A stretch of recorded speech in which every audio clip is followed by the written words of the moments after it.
Do you know the situation? You're in the car with your partner.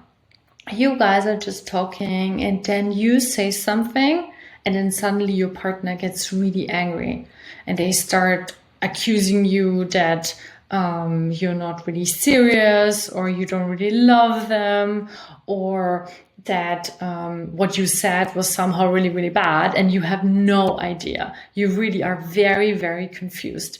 And the whole thing turns into an argument, and in the end, you don't even know what you're fighting about. Do you know such a situation?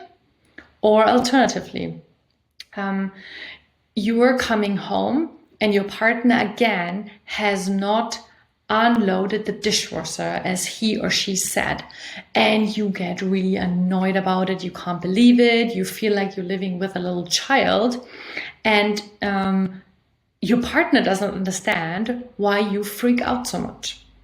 That's what we call a trigger.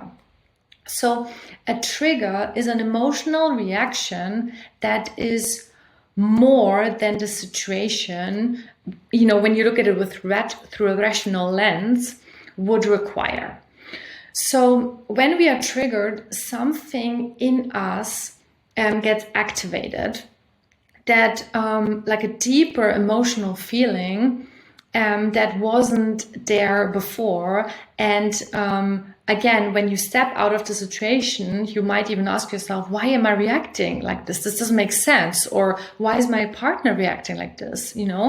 And often these are the moments that lead to intense conflicts within the relationship, because the other person feels so unfairly treated. They're like, why are you so emotional about this? This doesn't make sense.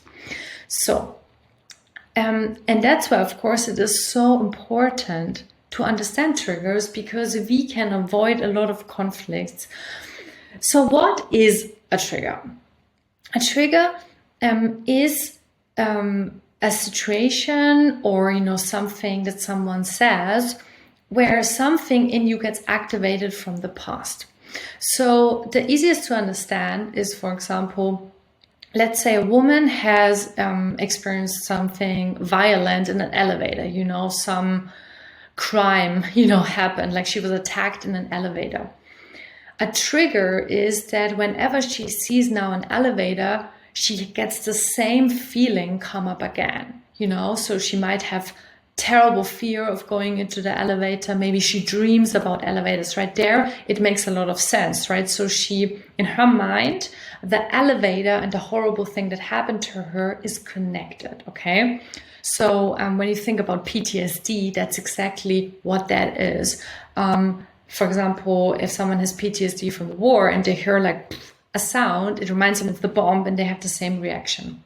Now, if you have experienced, let's say, less intense or less consciously intense things in your past, you also have triggers, and often they appear in relationships.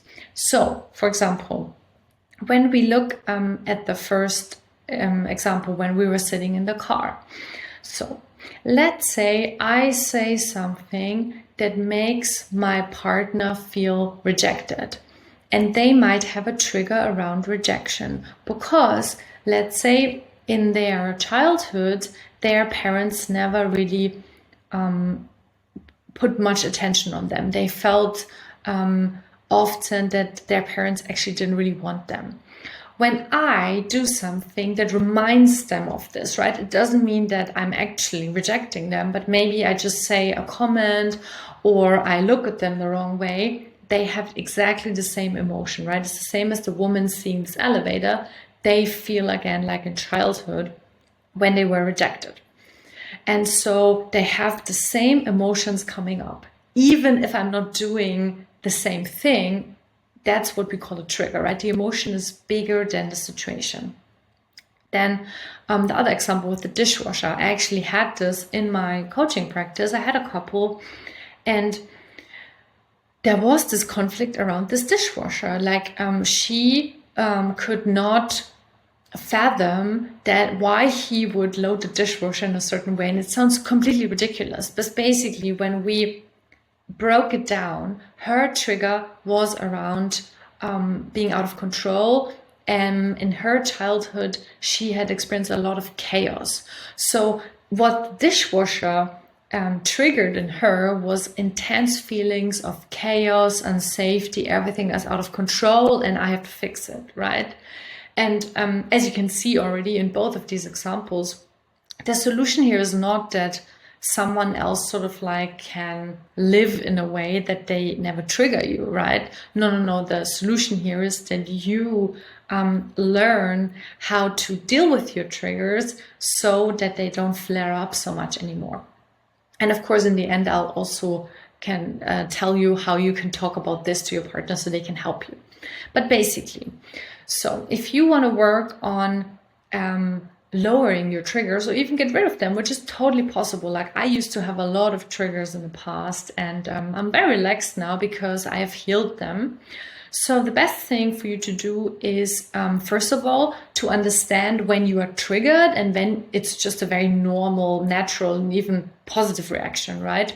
So when something happens that either, you're being really attacked, or for example, you're being treated unfairly, if it's by your boss or by your partner, it's good to have an emotional reaction, set boundaries, set no, don't do this, right? This is a very good and helpful and important thing.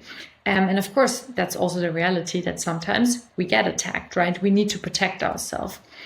But we need to distinguish this from when we just feel attacked and we are not actually being attacked, So trigger means that there is no danger, but we just feel like there is one. So we have to learn how to distinguish it. For this, the best thing is to get really in touch with your emotions, because you can actually figure it out and learn how to distinguish. Then the second thing is to do an healing of old wounds process. So I use inner child work for that, which is really effective. And so we basically reconnect with the phase in your life where you were very powerless as a child, and we can heal those wounds as an adult, and then we are not so sensitive anymore. For example, I used to have a lot of triggers around my dad because we had a lot of conflicts growing up, but I've healed a lot of them and now we have a really good relationship and he doesn't trigger me at all anymore, right? So it is really possible. And of course, you could reach out. We could do the inner child work together. I do this a lot with my clients because it's just very, very effective. Then as a third thing, in a conscious relationship, when your partner and you are in this place where you really want to grow together, you can also introduce this into your relationship. And for example, learn how to express when you're triggered in a calm way, So if I have, for example, I have had a lot of triggers around like the fear of being abandoned. And so I can express this to my partner, for example, when they go on a business trip, when he goes on a business trip, I'll tell him, hey, I'm going to miss you. Please come back. And then we talk about it. And if, for example, I don't hear from him too long, I'll tell him, hey, I feel a bit afraid. Could we maybe chat and connect, And he can respond to that. Again, I'm not, even if I feel some emotions coming up, not lashing out on him and telling him, oh my gosh, how could you? You don't even love me. You didn't call me for one day or something. I'm not doing that, right? I'm communicating in a calm way. And that is also really helpful because just because it's an overreaction doesn't mean that your partner could not support you in this. And that's when you're at this place, it's really beautiful because it feels very, very loving when your partner is sort of like helping you through the emotional trigger. Yes, and if you want to learn more, I've written a blog about this subject. Check it out on my website. It's also linked below.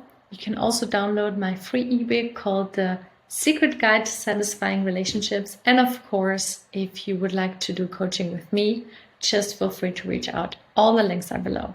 Have a wonderful week and see you soon. Bye.